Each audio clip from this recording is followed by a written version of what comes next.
everyone. Welcome to our After Hours Screen Talk, another edition with me and Jesse, or I'm Dan, by the way. Today we're going to talk about Hoppers, the latest Pixar film. A little bit of a different kind of film for us to review. Real quick, I mean, the reason we decided to do this film is because when I watched this film, I thought, this is weird and wacky. I mean, children's films, Disney and Pixar, it's not unusual to find elements of darkness in those films, elements of weirdness. But most of the time, that weirdness, that darkness is really kind of like subservient to the kind of like the sweetness, the wholesomeness, that's pretty much true of Hoppers. It's definitely a family friendly film.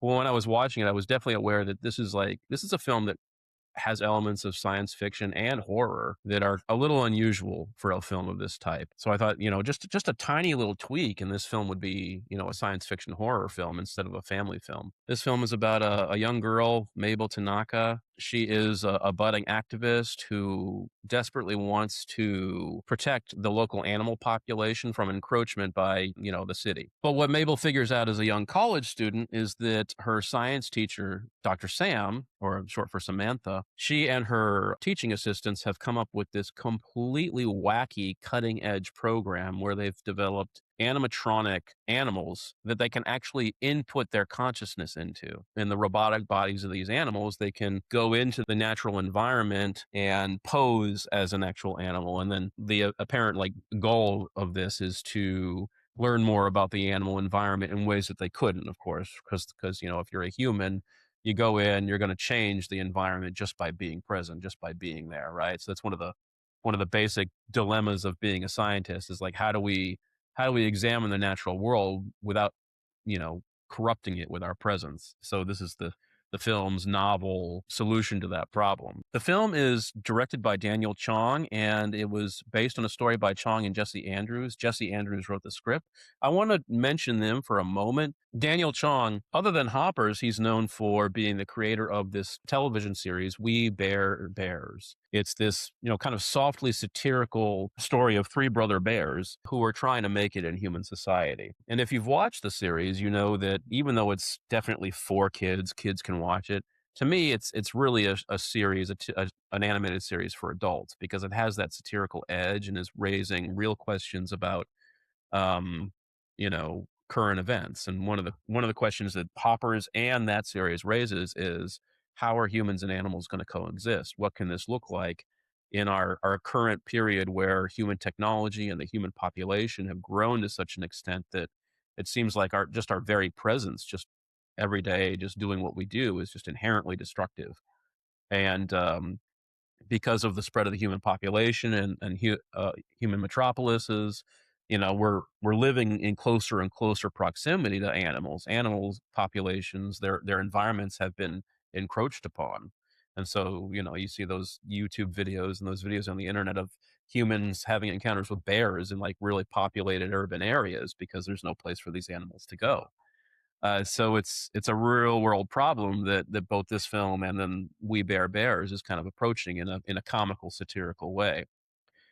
Similarly, the screenwriter Jesse Andrews is best known for writing the script for Luca, another Pixar film, and another film that's really concerned with the relationship between humans and animals, or in this case, the relationship between the human world and the mermaid world, or dare I say it, the creature from the Black Lagoon world. So it's like, again, this scenario that could be a horror film in another scenario is like this sort of awe-inspiring children's fantasy. So these are two guys who clearly have a common interest. They're concerned with what about the relationship between humans and animals? What is that going to look like? What can we do about this? And in the vein of science fiction, let's speculate about what if we could put our consciousnesses into, a really, really hyper realistic animal robot, and we could actually be part of the animal world, coexist with them, and see what things are like from their perspective. So it's a classic kind of like what if scenario, science fiction scenario. And in any case, when Mabel discovers this cutting edge technology that her completely wacky, crazy professor has cooked up, what she does she does the predictable thing because she's an activist who wants to find some way to help the animals. She uh, against the wishes of her teacher, puts her consciousness into a animatronic beaver and goes into the Glade. It's this little local glade right near the city or on the just on, abutting the city that she and her grandma used to go to. So it's a very deeply personal place for her. The glade has been abandoned by animals and she doesn't know why. What she does know is that she's constantly butting heads with the city's mayor, Jerry Generazzo, voiced by John Hamm. And he doesn't care about the environment. He doesn't care about the animals. He just wants to build a freeway and he wants the political clout that'll come with doing that. Mayor Jerry has had these artificial trees with sound emitting technology on them put into the glade area, but the sound is unbearable to animals. So it's chased the animals out of that glade. And so what's happened as a result of that is that all of the animals have been collected together, or I should say, all of the mammals have been collected together into this one highly crowded area ruled by a beaver, King George, voiced by Bobby Moynihan. This film also asks another really interesting speculative question, and that is, can we coexist? Right. So, and when I say we, I'm no longer talking about humans and animals. I'm talking about human beings. Can we as human beings coexist? Because, of course, because these are anthropomorphic animals that talk, right? Um, Really, when we see these Disney films about talking animals like Bambi and et cetera, et cetera, at a certain point, we're not really asking questions about the animal world anymore. We're asking questions about ourselves. So we see different facets of the human personality and the human experience being explored through these anthropomorphic animal characters. And so the fact that all of the mammals, every single mammal species has been pushed into this one area because of overcrowding and because of these sound emitting trees. What you see is this highly diverse population of mammals that aren't supposed to be living that close to each other, but somehow they've got to make it work. And to me, this is the screenwriter and the director's way of exploring kind of the dilemma of democracy. How do you, or maybe just human society in general, how do you maintain a human population, a society together in a state of relative security and peace and harmony, right? When we're so different and we have competing interests, competing visions of the world, so we see that in the mammal population and the fact that it's been overcrowded. In a movie like this that is a kid's film, but also telling, or integrating some, adult themes into it. Like, for you, was there like sometimes like a disconnect between like the cutesy animation style and like the more edgier sci-fi horror themes going on, or Definitely, did that not just definitely, and that's yeah. why that's why the film is so interesting to me. That's what makes the film weird and edgy for me in a really interesting way. So on the one hand, you do have the Pixar animation. I mean, the style of a Pixar film is very different from film to film, right? And yet there always is that very broad kind of cutesy reinterpretation of features. You have that element of caricature, right? These are not supposed to be photorealistic characters. They're supposed to be highly stylized characters after the fashion of Disney films and Japanese animation and so on, right?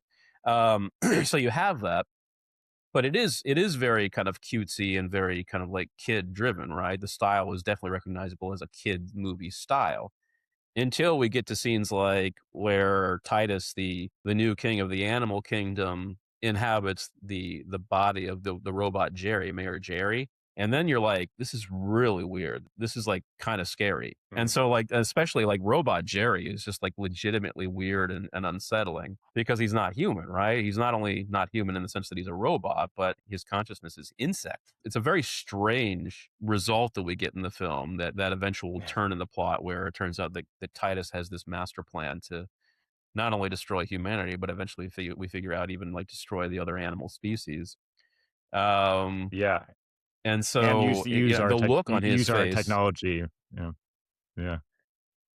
use Oh, our sorry, I was just technology saying. against Like, us, right? Yeah, yeah, yeah, yeah, yeah, yeah.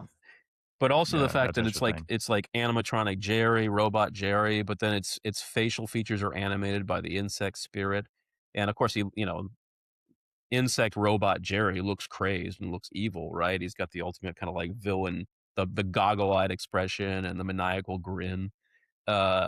It's weird, man. It kind of reminds me of a little bit of just how scary the final showdown at the end of Who Framed Roger Rabbit is, right? Where all of a sudden you've got like this goggle eyed, psychotic Toon, played by Christopher Lloyd. If you've ever seen this film, it's pure nightmare fuel for a kid, at the Oh, yeah. end, and yeah, it's just like this maniacal laugh, I this love it. screechy, high-pitched voice. Yeah, no, it's Yeah. weird, man. It's really scary and weird. It goes to a place that those kinds of, like, films Very don't go similar too theme often, and now, of because course, he he yeah. he wants to he's very like the Titus character, um, and the mayor in this movie because in that movie, Who Framed Roger Rabbit, he wants to build a throughway too through the cartoon world, and they have that two world theme in that movie too that you get here. So Absolutely yeah, right, yeah, and he also wants to destroy Toons. He is a Toon, but he wants to destroy them. Right. So yeah, yeah, all sorts of yeah. interesting ideas here, right? And so what this whole film is about how Mabel's activist efforts really blow up in her face. They don't have the effect that she wanted. Look at all the things that happened because of her presence that wouldn't have happened if she hadn't been there. And of Yeah. course, one of the central things that happens is that she convinces the animal council, which is composed of the mammal kingdom, the insect kingdom, the reptile kingdom, the amphibian kingdom, and the bird kingdom. They all come together to figure out what to do about these sound emitting trees and about Mayor Jerry. And of course, this is an unintended consequence. What happens with Mabel? She convinces the insect world, the animal council, to act out in a far more violent way than she had intended. In fact, they want to assassinate Mayor Jerry. And spearheading this effort is the insect kingdom. And this is where we get into this whole idea of the human personality, right? These different animal kingdoms really, they represent the human personality, right? And of course, the insect kingdom, as you might expect, is the most ruthless. Jesse, I don't know if you were thinking about this, but when I was watching the insect kingdom and eventually King Titus, and he's the villain of the story, I was thinking a lot of David Cronenberg's The Fly, and thinking about Jeff Goldblum. He asks Gina Davis's character, "Have you ever heard of insect politics?" And she's like, "No." And he's like, "Neither have I. Insects don't have politics." And so but what he means by that is that insects are just driven by bare, brutal, callous will to survive, right? At all costs. They don't care who they hurt. They don't care how much destruction they cause. It's all about growing and surviving and persisting. And so you see that with the animal kingdom, and this is a wake up call for humanity, right? Similar to the aliens and the Alien franchise, this is really, our animal instinct laid bare in this kind of purified state in a way that we don't often get to see, or at least don't want to see too often. In the like idea of technology here, director Daniel Chong, he was very drawn to beavers because they actively reshape their ecosystems, which is you could see as a kind of like technology, It that is they technology. It construct things. absolutely is. Yeah. Yeah. Yeah. So there's not this like purity of like there's this purity within nature that's separate from technology. You know, Mm, it the beavers, as you can see, they're actively reshaping their surroundings. And the other hmm interesting aspect of that too is that the way Mabel is able to kind of integrate herself into this natural world or back into it is through technology, through a simulated mm, uh, kind of experience. So which is itself, a paradox, that her way back into yeah. this experience of nature is what's behind it is a technological process. And I think Pixar movies at their best are really philosophical films, and this is an example of that. It's asking that kind of like basic philosophical question that human beings have been asking themselves forever, which is, what is my relationship to nature? I am an animal. I come from nature. And yet I feel myself as being, I experience myself as being fundamentally apart from nature, estranged from nature. What is that? I mean, how can I reconcile myself to this thing that I definitely belong to, but also in some sense don't belong to? I feel myself out of step with the natural world. Um, and so, Yeah. the only way to do that is to use one of the things that estranges us, or at least that we feel estranges us from the world, which is our technology, to try and integrate back in. And of course, you can raise the instance of the dam again, right? It's not as if animals are without technology; they also use tools, they use technology. So there is this uniquely nuanced question being raised in the film about, what our connection to the animal world is. We're not as different as we think we are. But at the same time, we are definitely different, and how to navigate that difference and feel this connection, right? Mabel feels it with her grandma in the Glade, just being there, just being present in nature, not interfering, just enjoying it for itself as an end in itself. But then Yeah. something else happens when she gets into the beaver body, right? The beaver robot and starts trying to influence things, right? Things blow up in her face. You're already talking about this in your commentary, but I think the really interesting question then being raised is at what point does technology become a third term, something that's equal to the human, equal to the natural, just as much a natural force in and of itself, right? Because I mean, the dam isn't unnatural, right? Beavers are instinctually driven to build dams. It's what they do. So, at what point are our technological apparatuses serving as a kind of prosthesis that, on some level, becomes a natural third term in itself, right? Something that we can't live without, and therefore is just every bit as essential, but also something that we kind of increasingly have this divided relationship to. On the one hand, it we feel like it alienates us. On the other hand, we can't live without it. And then even beyond that, not only can we not live without it, but increasingly we feel it to be a part of ourselves, right? So you think about cyborg cultures and you think about discourses about ableism and prostheses for the disabled community. You can't live without your apparatus if you're a person who needs a wheelchair. You can't live without your assistive technology or whatever else you have if you're a deaf person or somebody who's blind. Um, so Yeah. but Yeah. also Actually, increasingly we have this kind of prosthetic relationship to the world through our technology. yeah. Yeah. Mm. So Hoppers could be seen as a cyberpunk movie. Yeah. It Well, definitely that's a is, really interesting thing. I talk at the beginning of the video, I talk about this thing as being influenced by the horror and sci-fi genres. I think we can clearly see based on the discussion, hopefully, how the science fiction ties into this.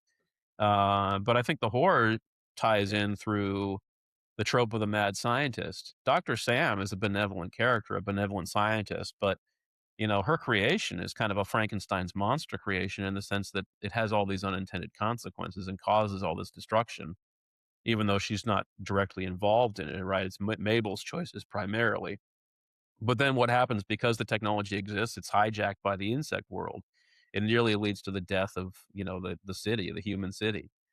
Um, and also just like think about it, like she's in the basement with her teaching assistants creating this wacky cutting edge technology. This is completely warped. A mentally well person doesn't do this. So there's an element of the Dr. Sam character that's not malevolent, but kind of weird, right? It just like touches that edge of being a mad scientist character that is no longer just benevolent, right? There's something else going on here, Yeah. some other will to power, so to speak. Um, Right. and Right. so there's the Yeah. horror element there, and of course, King Titus is the clearest horror element. The climax of the film when Mabel pulls his like synthetic skin off, and you've got the robot face. I feel like that's a real reveal, right? That's like the Terminator films where uh, you know you, we have met the enemy, and he is us. Our technology has come back to bite us in the ass, man. Um, and here it is. It's it revealed for what it is. It's just this completely destructive, feral thing that we thought was above nature, but really fundamentally isn't. Really Right. interesting and it's Yeah. scary. It's Yeah. legitimately scary. Yeah. Oh, yeah. And also, like all Pixar films, it's very funny. It is. It is. You were really a big fan of like the shark. Who voices the shark? She's an Diane the SNL shark, person. the assassin shark. Yeah. Yeah. Anyone who's Yeah. seen the movie obviously knows what I'm talking about. Oh, she's a highlight for me. I love that kind of like corporate voice, that like corporate level voice where it's just sort of like, oh yeah, we're gonna fire you, but don't worry, you'll feel a brief strain and then you'll collect Social Security, or you'll be on welfare. It's okay. Or in this case, you'll feel a brief biting sensation followed by death. So that Yeah. really Yeah. worked for me. So, of course, what happens is birds pull this big shark out of the ocean. It's ridiculous, It's but of course, completely the whole movie's wacky and ridiculous. Yeah. surrealist. I love that moment because that's just so weird. It's like, we don't care. How would this happen? Oh, with birds. It's just, yeah, easy. Right. Is it impossible? Of course Yeah. it's Yeah. impossible, but it's fun. It's weird. You talk about a great Yeah. surrealist visual in this film. Um, I Yeah. think this is an opportunity to give a shout out to Bobby Moynihan, who voices King George. He's also a Saturday Night Live alum. And also, I think somebody who's quietly become like one of our great comedians, does a ton of voice work, and both on and off Saturday Night Live, since Saturday Night Live, he's just somebody who's great at creating characters. One thing I wanted to mention is that, and this is related to the King George arc, the director Chong was very much influenced by Pom Poko, this Japanese animated film from, I think, Mm, 1994, directed by Isao Isao Takahata, who also made mm. Grave of the Fireflies. Oh my And goodness. Yeah. yeah, and Pom Poko is also another like really incredible movie. There's animal characters in Pom Poko, which are not beavers, they're raccoons who similarly are trying to protect their mountain forest home from this urban sprawl happening. Very similar environmental themes in that Mm, one, but also there's a two world perspective. The raccoon characters, when they're in the human world, in human surroundings, they appear as these realistic, nonverbal creatures like regular raccoons, but then when they're with each other in the forest, they become these anthropomorphized creatures with enlarged eyes and very human-like, and they talk. Uh, and they have shape-shifting abilities, and so you get that similar stylistic two-world perspective here in Hoppers, where when the mm. beavers are seen from a human perspective, they look like regular beavers, but when Mabel is one of them, they become much more anthropomorphized and they talk. And there's a progression where Mabel reveals that she is a robot and is actually human to King George, and she sees him as a real beaver then. And it was just so moving. And Mm. you saw that separation between the human and the natural, that disconnect. I think that thank you so much for pointing that out because I think that's one of the most those are some of the most touching moments, but also some of the most interesting where you see there's this clear perceptual difference between the way Mabel sees George as a beaver and the way she views him as a human, right? As just a beaver, right? Yeah. That difference. Yeah. So Yeah. there's this estrangement, this incredible estrangement when she's no longer the beaver, and you see George, and he no longer has the anthropomorphized eyes. He just has the beaver eyes, right? This is just a beaver. It's still George, but Yeah. it's just a beaver. So there's that distance, Yeah. that estrangement between the human and the non-human animal, right? So it's like, Yeah. yeah, those are fascinating Yeah. moments and deeply emotional moments for that reason because we feel that estrangement. She only sees him now from her perspective by the end of the movie as a beaver, Mm. and trying to find ways to communicate and develop a language to communicate, when they can't talk to each other anymore. And they find a way at the end of the movie. And there's that the last shot of the movie where you see them both in the glade together, like so beautiful, so touching, and also I want to give a shout out to like the backdrops and um world building and environments in this movie. They have a very like paint stroke, painterly aesthetic and style, and they're just gorgeous and Mm. lush and beautiful. So Really beautiful animation. I think exceptionally beautiful even for a Pixar film. They're typically very beautiful films to look at, but this is definitely a beautiful one.